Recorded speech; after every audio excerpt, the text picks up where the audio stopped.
Good morning. It's 10 to 9 and I'm just slowly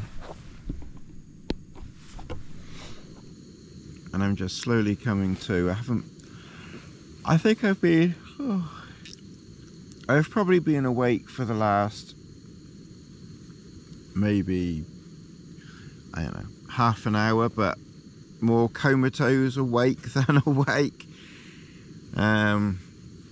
I probably could have kept my head down a little bit longer, but I'm kind of thinking, well, it is coming up to 9 and I really should try and slowly come to. Unusually, my power packs are out.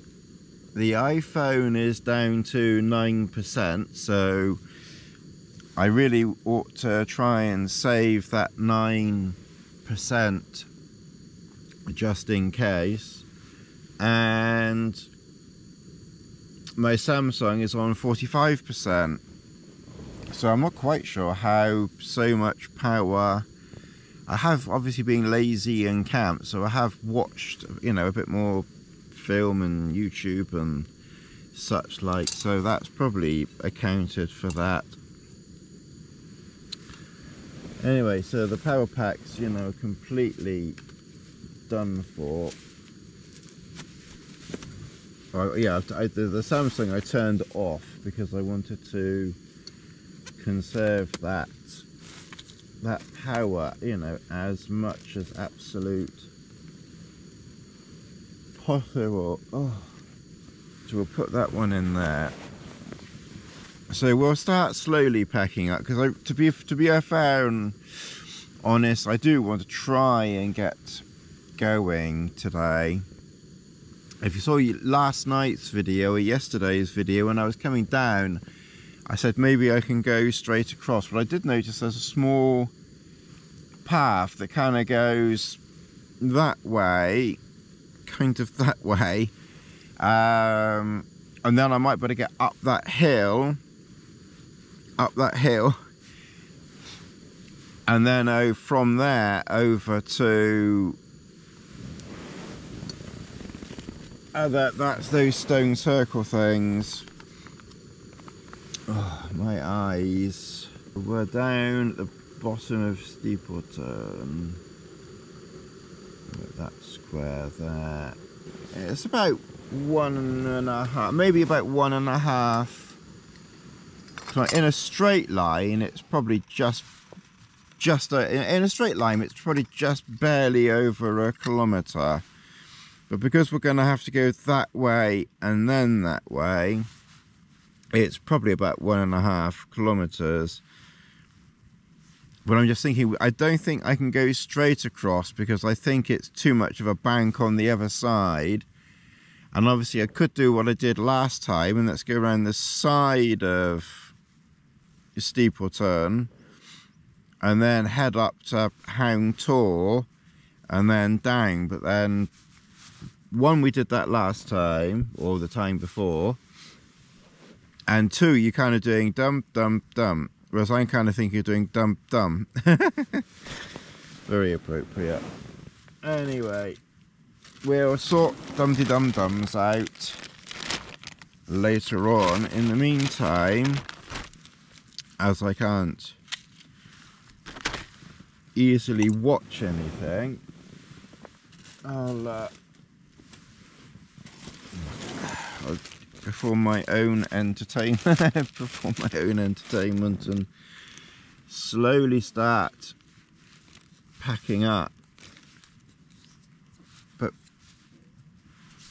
as a pretty decent night last night, it was I am noticing now that the first night I didn't notice it so much, but last night and, well, you know, yesterday morning and this morning when I'm waking up, I'm noticing that I'm starting to be a little bit cooler, even with my down jacket on, and I've got my leggings on, as in only the enlightened equipment Copperfield leggings, so they're very light, and my merino liner socks. And through the summer I was finding that I wasn't surprisingly needing to wear that, just my underwear, because I was plenty warm enough, and just a t-shirt. But now I am starting to have to wear a little bit more. So now I've got my t-shirt that I was wearing in the summer, although a couple of times I didn't even wear the t-shirt. My Copperfield jacket, because I like the hood.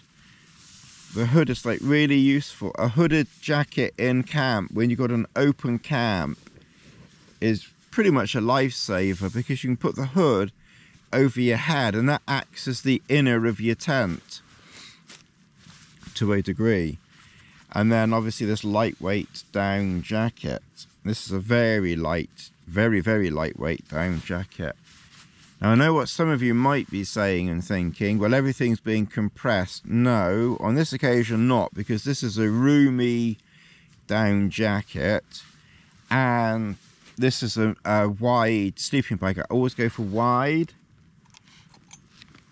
So this sleeping bag will, will not be compressing. And I was actually checking it with my tender, delicate little mittens as to, as to whether there was any compression going on.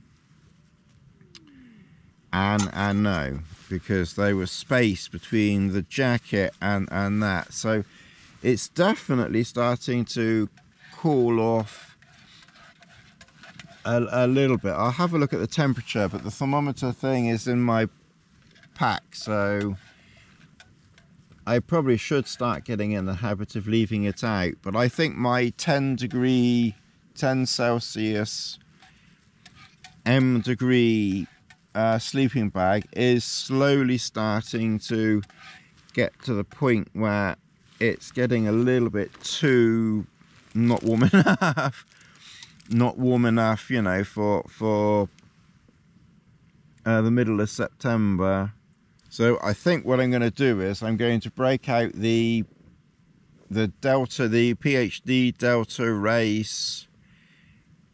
I can't remember what the number is. I've lost count of the numbers, but it's a 3 Celsius sleeping bag. So it's like this one. This is 10 degrees, but the 3 degrees, it's a little bit thicker. It's got more down in the top, but it's a very similar weight. It's not really very much heavier than this. So I kind of couldn't resist.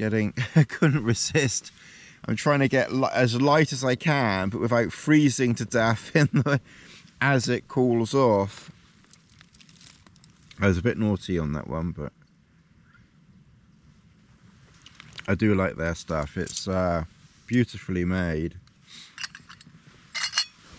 Anyway, I'm going to put some water on. Later evening, late night last night, it was 14.5. At midnight, 14. Then it starts to drop a little. I mean, I don't mean like a stone, but by 4 o'clock it's dropped to 11.5. And 5 o'clock it's dropped to 10.8. 6 o'clock 10.3, 6:30 10.4, 7 o'clock 11, 7:30 11.9. It's almost like when it got down to that like 10.5 is probably when the chill set in for me, because I could definitely feel my feet particularly on the cool side. And then even though it warmed up a little bit to 11.5, and it's currently 14 now, so it's quite pleasant now. 14 again.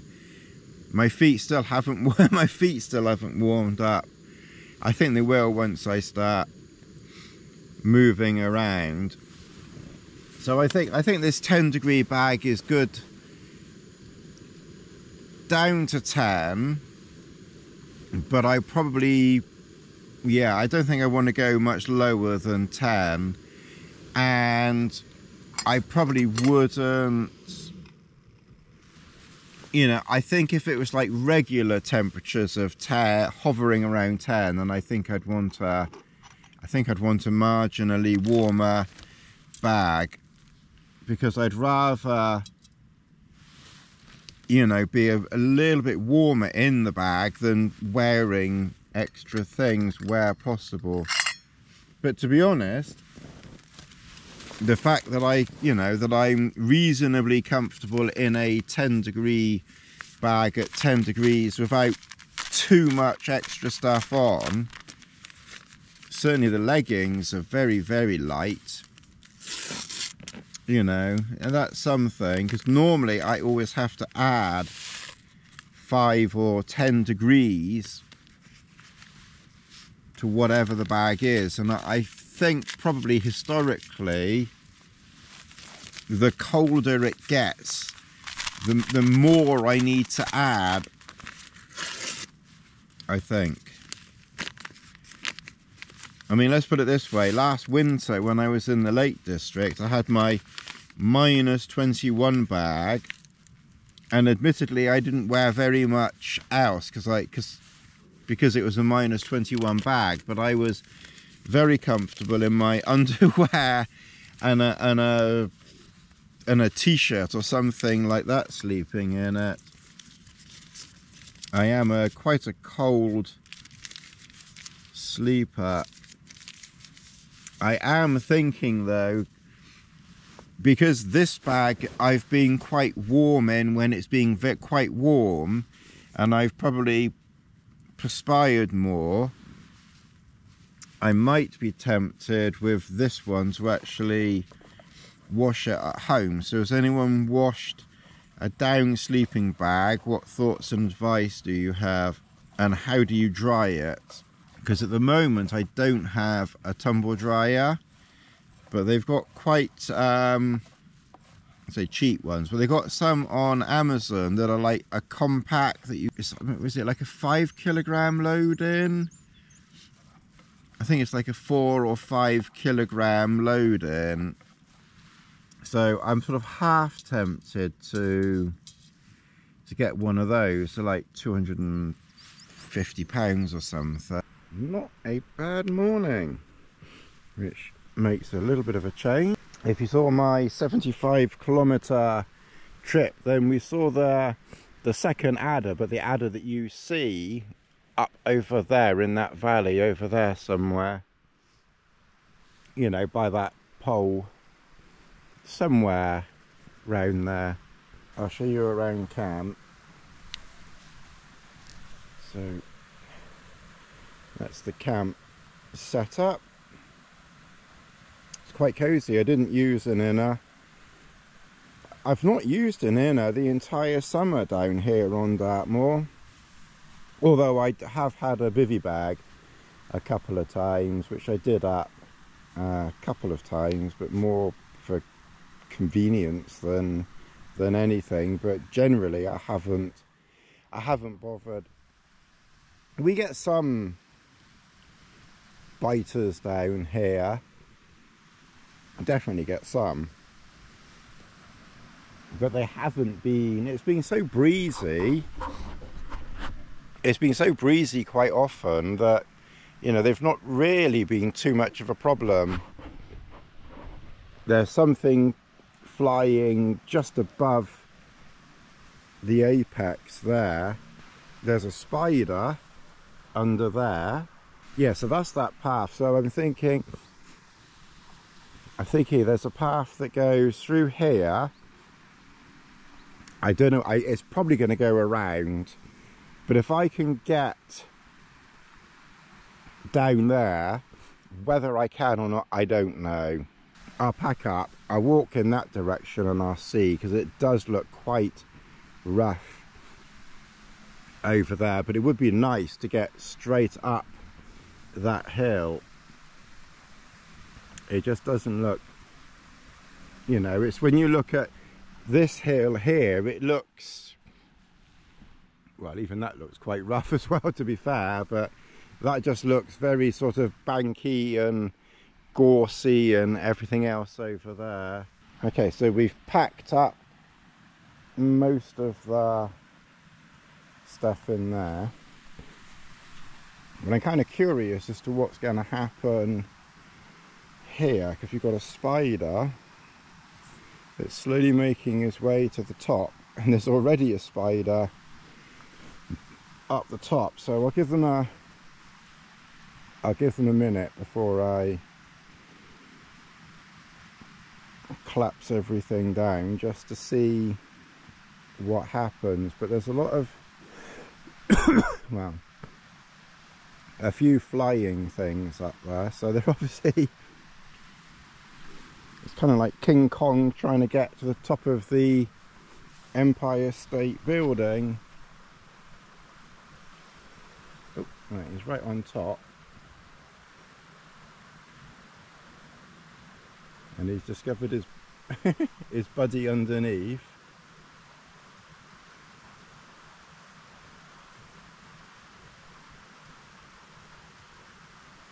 Oh.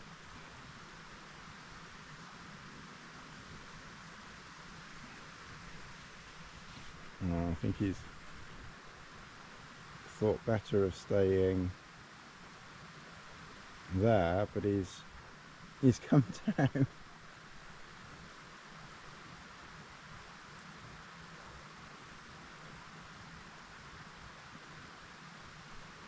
We're going to have to move you two in a minute, which seems a shame to have to move them.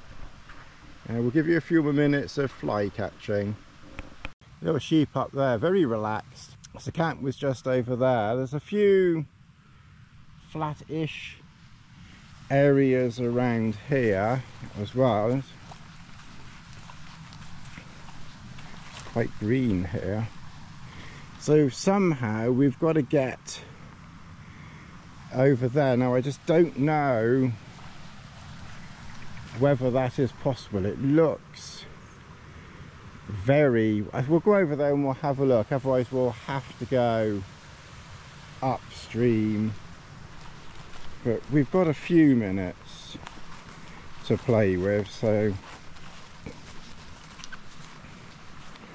we'll have a look. We'll have a look, see. There's water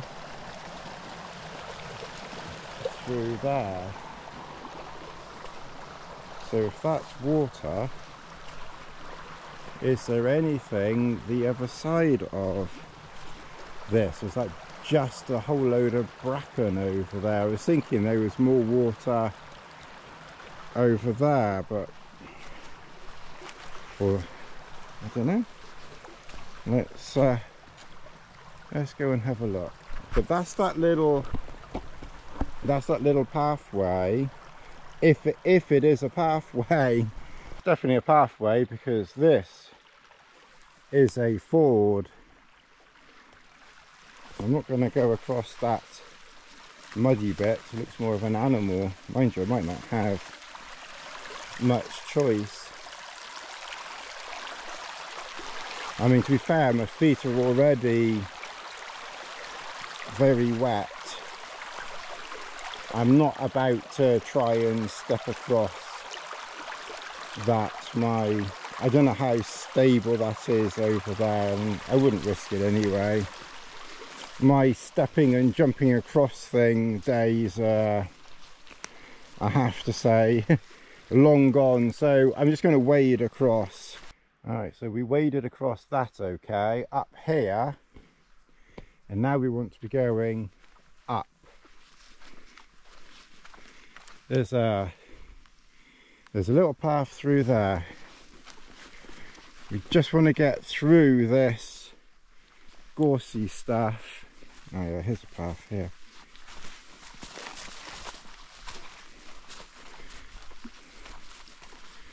Up through here, there's a path there. We can take, ooh, this one here. Yeah. That gets us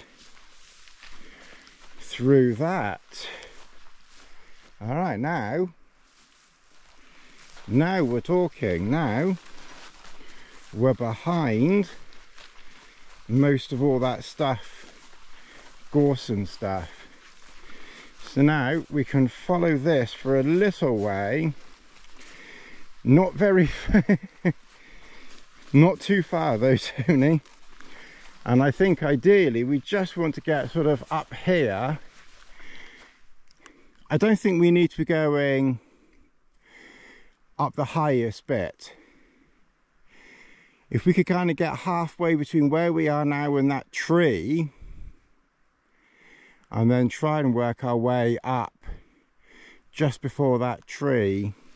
Okay, well there kind of is vaguely a path here, and to be honest it's now just disappearing into that, and it's just really just disappeared. So somehow we're just going to have to get up really to where those cows are up there. I started to go up over there, but I just got caught in the gorse and I came back down to the path thinking the path would just go a bit longer, but the path has pretty much run out anyway. So maybe there's a way up through there and then find our way through, or maybe we can just step past this gorse here. There's a barrier there, but step past that, and it's just fight your way through the gorse really for the moment. I had to fight my way, stand on and through gorse. I don't recommend coming up here. Whether there's another path, if you went further down, maybe park, because I don't know where we came up now. I can't remember if we were this side or the other side of that. I don't know where we were. I think we were over the other side of that tree, but maybe further down and up, and then it looks like there's a trail along here, but again that's taking you down that way, and then you've got this big bank here, and we need to be up there more, but there's more gorse up there. I'm kind of thinking let's get up there and then try and work through that gorse up there. I've already got a million gorse holes in me, so I don't think it's going to make much difference now. I think let's go up there. We've started this way. I think if I'm down there again in the future, then I'm going to go up up that way on that side and then cross over further up.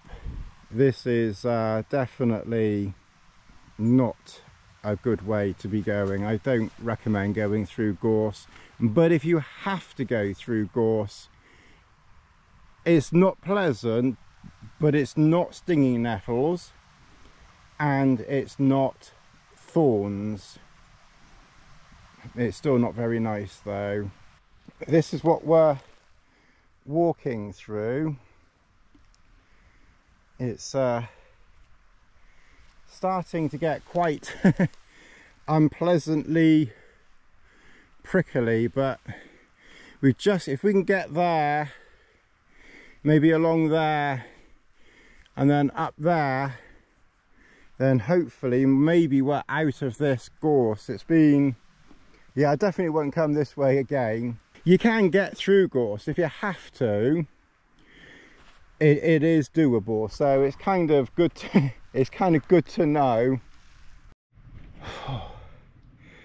And we've come up to this path trail here, and as long as it goes up that way, then we're fine. I think we're through most of the gorse. It's more bracken here. Oh, that was tough going. That was painful, but I think it'll pass quite quickly. Obviously just don't do it in your just don't do it in your waterproofs. That's the only thing. Maybe this path, but I wanted to ask a question. So we're going to have to go across, down a bit, up a bit, and then the stone circle is pretty much in that middle bit somewhere through there. Looks like there's about 6 people, 7 people maybe, heading up to Hound Tor. So my question is, when you want to go that way, but you got to go down and up, depending on the severity of the down and up, do you down and up, or do you circumnavigate? Comment below. I'll just try going straight across here because I don't think it's too down. Steepleton, obviously we were down the foot of it, and we've kind of come, for the most part, straight across. I think we kind of did a little circum thing down there, but mostly just kind of straight, give or take a degree here or there. And that's the path that will take us by Button Hill, which I think is this one here, and then Score Hill we can't see, and then that's those trees that we walked past, so we've camped at the bottom of those trees, but I'd only ever do that in the winter. And then that's obviously Kestrel Rock just behind the trees, so we're not too far away now. So let's get walking and let's get back. It's 11:45, so we'll be back before 1. It's not going to take an hour. Or someone in the comments a while ago, you see, I do pay attention to comments, and another little side note as well, I tend to reply to most comments. Sometimes there's probably some that I don't see, but I try to reply to most. But sometimes I deliberately don't reply to some because they might have some information in them or thoughts or something like that that I kind of want to try to remember for future reference. And by not replying, that's potentially my reply,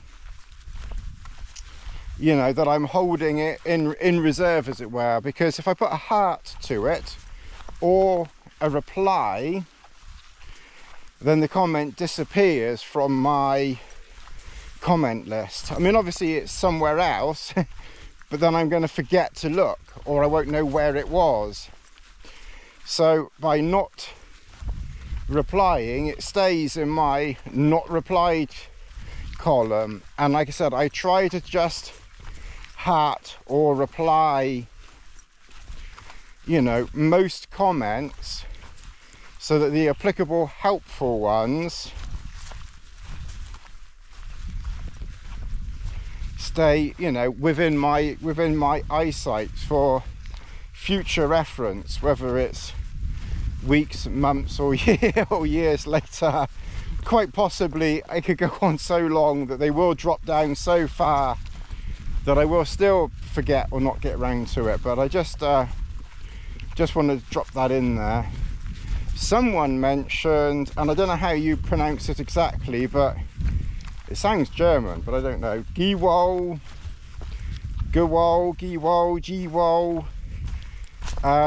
foot balm cream stuff, and I did get some, and I have been using it, and yeah, I didn't bring it. I've been putting it on at night before I get into bed.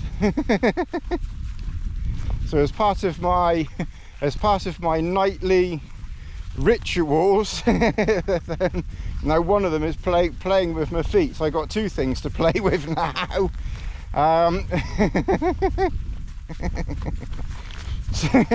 Tony, behave.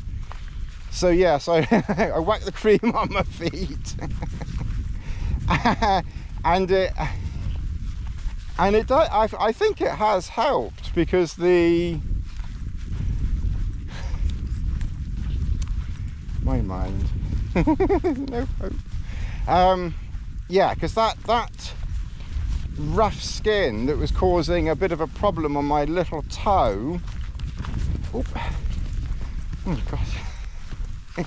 Getting overtaken by runners here. Yeah, that rough stuff on my toe, that rough cream, it does seem to have oh. Afternoon, mate. Hello. No more. Any more? Yeah, it hasn't really come back. It's kind of, yeah, I think it has helped, and I've not had, okay, I've only done well, I've done 3 10-kilometre days plus whatever this will be today, 5 or 6. So, you know, certainly haven't done the 15, 20, 30-kilometre days. And then here I've carried on using the body glide stuff. But yeah, it definitely seems to have helped. So whoever it was that commented, do you use that when you are walking too? Because at the moment I'm just using the body glide as well, as I've had it for donkey's years. So, but yeah, I must admit, it certainly helped get rid of that rough skin, and I think that was largely responsible for the you know, like the blister on that little toe. I mean, I got a couple of other blisters on my toes as well last time, or the time before, but nothing serious. Anyway, I just wanted to say thank you for that suggestion. I can definitely recommend that as well. Alright, so we're going to go down here. You can see that score hill over there, so we want that hill up there. And yep, I think this back tree is going to conk out in 3%. So thanks very much for watching. I'll see you in the next, whatever next trip or whatever next video we do. Take care everybody, and thanks for watching.